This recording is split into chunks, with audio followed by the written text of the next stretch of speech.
What's up guys, hope you're doing well. Welcome to part 2 of multi-apping with me, showing you guys how to know what orders to accept while you're using Doordash and Grubhub. But first, let's recap. Last video I showed you the strategy I used for the breakfast shift. This video will be more focused on the lunch shift and the strategy I use for that, and also what things I'm keeping from the breakfast shift, and also some new ones that are specific to the lunch shift. If you missed part 1, you can check it out up top, but if you don't want to go back and watch it, I'll just give you a quick recap. The 5 rules I talked about were 1. Be less selective.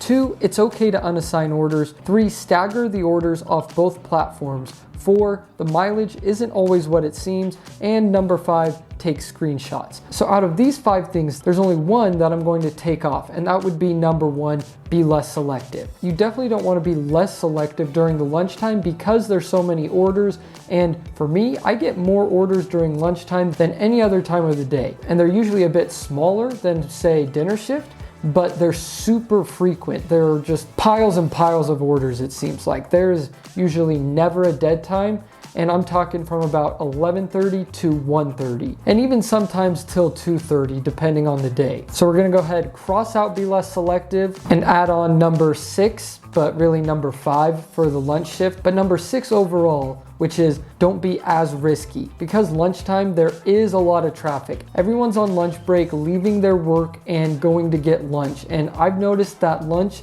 is usually the most traffic I have to deal with outside of about 3:30 to 5:30 rush hour time. But lunch is packed. And I'm not even talking about road traffic. I'm talking about restaurant traffic. Restaurants are super busy, and sometimes it takes longer for them to make orders, and so you don't want to be as risky when it comes to accepting orders off both platforms because there's usually longer waits at restaurants and you never know what could happen. So it's best to kind of play it more safe than breakfast, because breakfast, a lot of the time, the orders are ready pretty quick. It's not too busy at the restaurants. There's no traffic outside. So that's number 6 for you. Don't be too risky. So now it's the lunch shift, and we already got our first order of the day. This one to Zupas. Haven't even started Grubhub yet because I got this order so quickly, and obviously it was an accept because it's about $2 per mile, keeping me in the area I want to dash in. So just a perfect order to start off with. We'll see if we get anything for Grubhub along the way.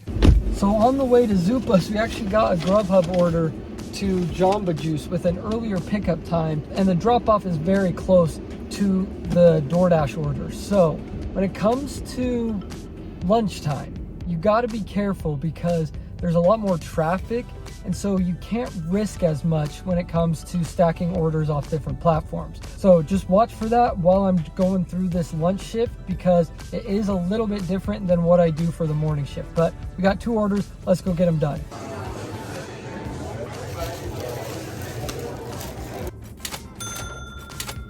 So we just got another Grubhub order, this one to Chick-fil-A. It's really not the best. It's $4.36 for 2.2 miles. So on the surface, it looks pretty bad. But if we can get a Doordash order to go with it as we're headed to Chick-fil-A, then I think it'll be well worth it. Let's go see. So yes, that's a pretty bad order that I just accepted. But that brings us to number 7, which is bad orders can become better. Sometimes. Because you can accept a bad order and then get a really good order off the other platform, then sometimes it does work out in your favor because it ends up turning that order into a great order, or even lessening the mileage. Like I mentioned in number 4, which is the mileage isn't always what it seems. When you have a bad order on the surface, sometimes it's worth it to take because it pairs well with a great order off the other platform or off the other app. But it is a bit risky because you don't know if you're going to end up getting a good order off the other app. But watch as I use number 3 and number 4 to make it worth it for me. Well, what do you know? We did get another order. Doordash, $8.75. It's 8.3 miles, but 2 miles of it are where I'm dropping the Grubhub order off. So the Grubhub order ended up being worth it, and this one ends up being about $9 for 6 miles. So a lot better than what it looks like on the surface. Let's go get both of these done and keep going. So what I was hoping for was that as I dropped off that Marco's Pizza order, I would get a great Grubhub order along the way with it. So I'd be dropping off the Marco's Pizza order at the same time I'm picking up a good Grubhub order to make it that much better. But as you guys will see in a second, it didn't go as smoothly as I'd hoped. So we did end up getting 2 Grubhub orders on our way, but they were just garbage, so I had to decline them. And now, after dropping that off, we got this order which looks terrible on the surface. $8.25 for 11 miles. I mean, normally I wouldn't take that, but it's all freeway miles. And there is a chance that I get a Grubhub going the same way. So that's kind of the way I think about it, is that I can get this done in probably 15 minutes because of the freeway miles. And if I get a Grubhub to go along with it, then it's going to be well worth it. So let's see what happens. So I want to bring you back to that order and introduce number 8, which is sometimes you just end up screwing yourself over. To be honest, I should not have accepted that last order. I ended up getting no Grubhub order to go along with it, and I did have to wait at the restaurant for a little while as well. I did end up getting it done in 20 minutes though, so it didn't really end up hurting my hourly pay, which is a good thing. But basically that leads us into number 9, which is you gotta take some chances to make money, but sometimes it backfires and you end up screwing yourself over. So just thought you guys should be aware of that. Right off the bat, after we dropped that off, we got this order to Panda. Great order, gonna be super fast. This Panda Express always has the order ready, so let's go drop it off. Easy as that.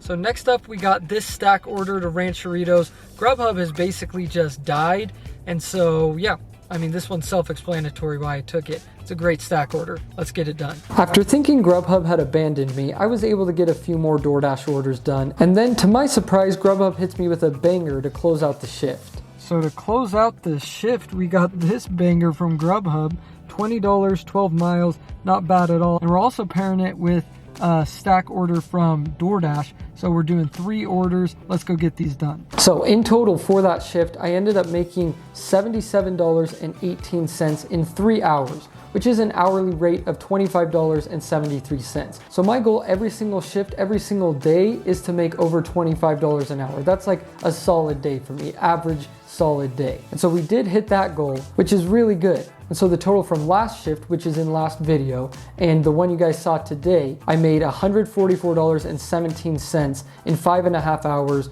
making my hourly pay $26.21, which in my opinion is really good. And so from using all these things and kind of switching it up a little bit as you transition shifts from breakfast to lunch, it does make a difference and it does help you out. But there's one last thing that I haven't mentioned yet, and that would be for lunch, I usually try and stay with shorter mileage orders. Yes, in this specific shift, I did take some that were pretty long distance orders, but sometimes that's just all you get. And sometimes that's just what you have to deal with. But my goal for lunch shift is to take shorter mileage orders because like I mentioned at the beginning, there is traffic, there is restaurant traffic, and you just never know what can happen. So in the morning when I take anything that's about $1 per mile, because I don't know if the flow of orders is that heavy and there's not as much traffic, so I know I can get longer mileage orders done quicker, I change that for the lunch shift. Try and take as short of mileage orders as I can and don't try and be as risky because there is more traffic. So there you guys have it. This was the lunch shift. These were the 10 or kind of 11 things if you want to take that be less selective for the morning shift and count that into it. The 10 or 11 things that I do when it comes to accepting orders off both Grubhub and Doordash. Make sure you guys stay tuned for tomorrow's video, which will be all about the dinner shift, an entire summary of my multi-apping tips and strategies, and also a breakdown of how much I made and the expenses that go along with it. So hopefully you guys enjoyed this video. If you did, make sure you subscribe. And if you want to see a different side of me, make sure you check out my other channel I do with my brother. It's called Talking More Sports. We're uploading every day for the NBA playoffs. So if you're into that, make sure you go check it out, and I'll see you guys next time.